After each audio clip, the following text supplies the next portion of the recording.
This podcast is not for the overly sensitive, the terminally optimistic, or anyone who thinks dating in your 50s is a whimsical romantic comedy. Listener discretion is advised.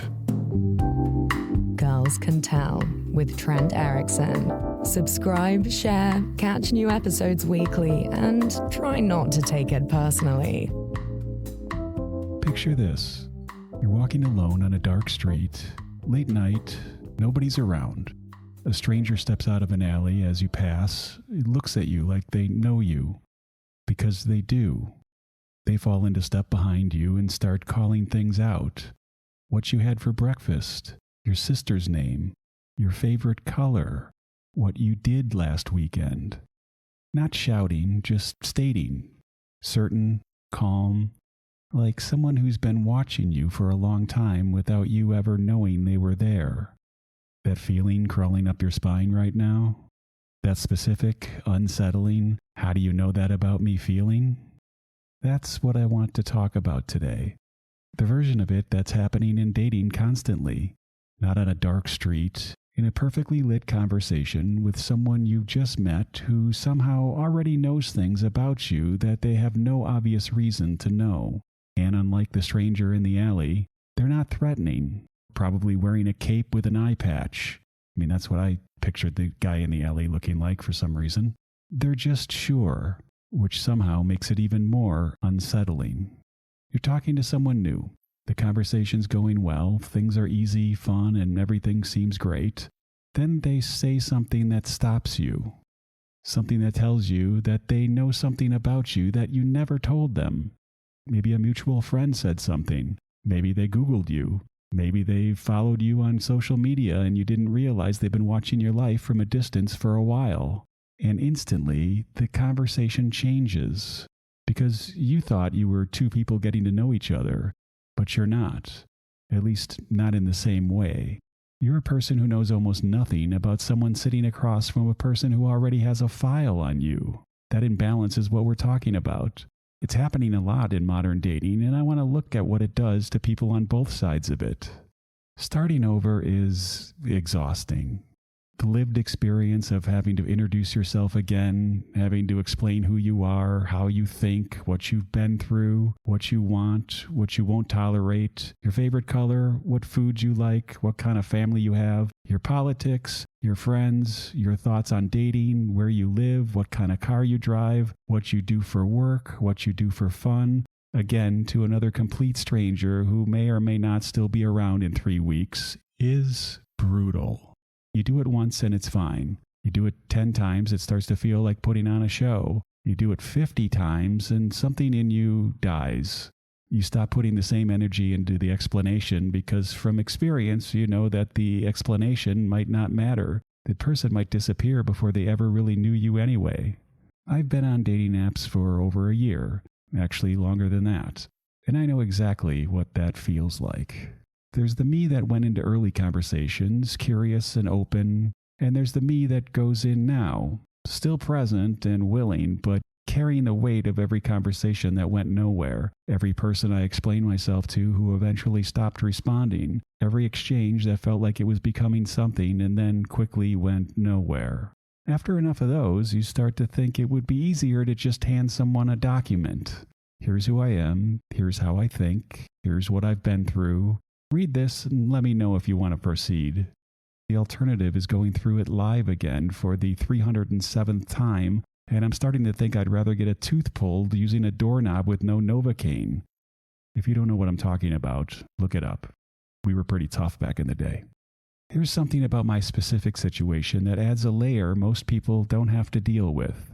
I've been in radio for 32 years, which means I've been a public figure. I've been in people's lives, in their cars, in their kitchens, on their commutes, in the background of their days for 3 decades, as a voice that was always just there, consistently, reliably, part of the texture of their daily life in a way they probably never thought much about. And what happens when a voice is present in someone's life over years is something interesting and a little strange. They feel like they know you. You've never met them, you've never had a conversation, but because your voice became familiar to them, the way a neighbor's face becomes familiar, not through any particular interaction, but through simple repetitive exposure. You were there when they were running late. You were there when something was wrong with their morning. You were there in the background of hundreds of ordinary days that added up to some version of you living in their head. And then they meet you. Maybe it's on a dating app or a mutual friend introduction. And the moment they realize who you are, something shifts in the dynamic that you can feel immediately. They're comfortable with you in a way that doesn't match the fact that you've never spoken before. They reference things you said on the air a long time ago, like they're shared memories. They feel like the introduction has already happened, even though from your side it's just beginning. And that's great, in a sense. You want people to remember what you say, but it leaves you standing there trying to figure out who this person is while they're already somewhere in the middle of knowing you. I do want to stop here and say something about what it actually feels like from the inside, because I don't think I've ever said it this directly before. There's something disorienting about someone feeling emotionally close to you before you've had the chance to feel anything about them at all. People have listened to me on the radio for years. They've listened to 60 episodes of this podcast. They've heard me talk about my fears, my failures, and my opinions, and my worst moments and my best ones. And they arrive at a conversation feeling connected, like they're picking up where something left off, and I'm meeting them for the very first time. That difference between what they feel and what I feel is just the weird reality of what happens when one person has been in another person's life without the reverse being true. It creates kind of a loneliness that's hard to describe, because I'm the one being known and I'm still alone in the not knowing. You'd think being known would feel like connection, and sometimes it does. But sometimes it feels like you're in a room full of people who all recognize you while you've never seen any of them before. Familiar flows in one direction only, and no matter how nice the person in front of you is, you can't manufacture the feeling of knowing them just because they know you. About a year into doing this podcast, I realized the show accidentally solved the exhaustion problem. Countless hours of episodes of honest, specific, unfiltered thinking about dating, relationships, and human behavior turns out to be a pretty complete portrait of who I am as a person. How I think, what I value, what I've been through, what I find funny, what I'll put up with or won't put up with, and what I'm still working on. It's all there, said out loud, recorded. When someone I'm talking to asks about the podcast and I tell them what it is, something interesting happens. If they listen to one episode, they usually listen to all of them. And by the time they come back to the conversation, they know things about me that would have taken months of careful, gradual disclosure to reveal in a normal dating situation. The cliff notes on who I am already exist. And for someone exhausted by the process of explaining themselves over and over to people who don't stay, that feels like relief because it kind of takes the load off me. Until it doesn't. When someone has listened to 60 episodes of your most honest thinking before they've had a single real conversation with you, the playing field is not level. They know you know nothing about them. I've had this happen multiple times now. Someone references something I said in an episode I barely remember recording. They quote me back to myself. They tell me they know I feel a certain way about something because I said it 6 months ago. They arrive already having formed opinions about me, not based on who I am with them, based on who I was alone with Holly in my apartment talking into a microphone on a Tuesday night. And I'm over there not knowing a thing about them. It's the modern equivalent of showing up to a first date and having them say, "Yeah, Jason told me a lot about you."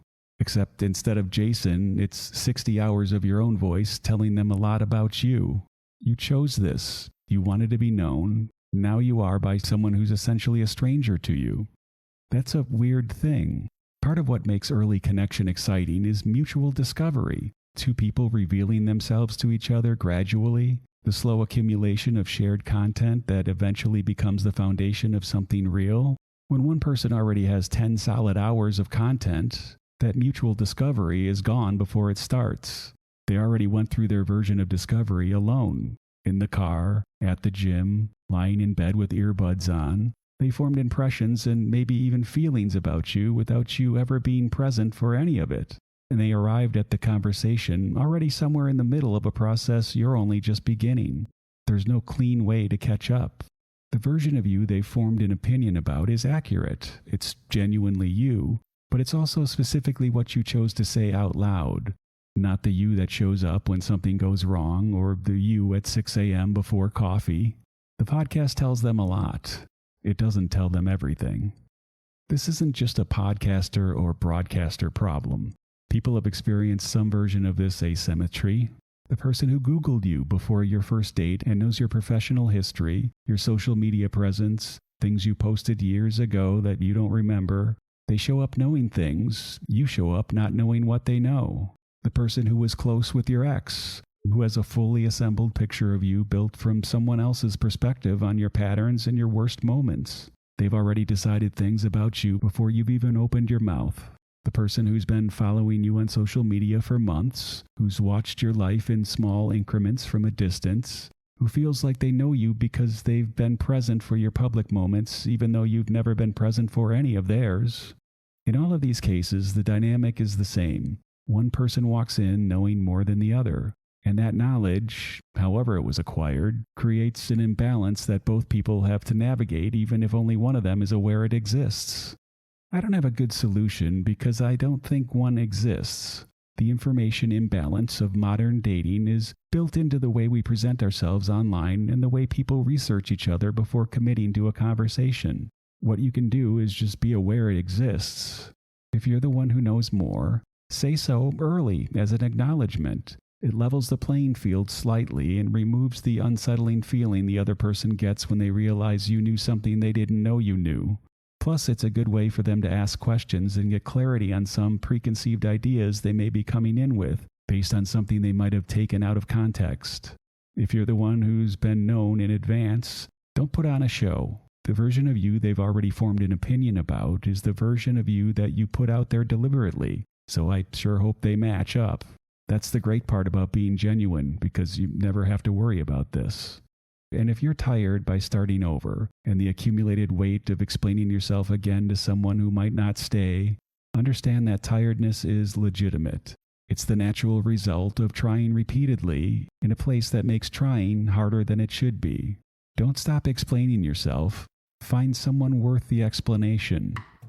And when you do find the person who gets the whole version of you, not just the public one, not just the podcast or radio voice or Google results or what Jason told them, all the starting over will have been worth it, even if it took 308 times to get there.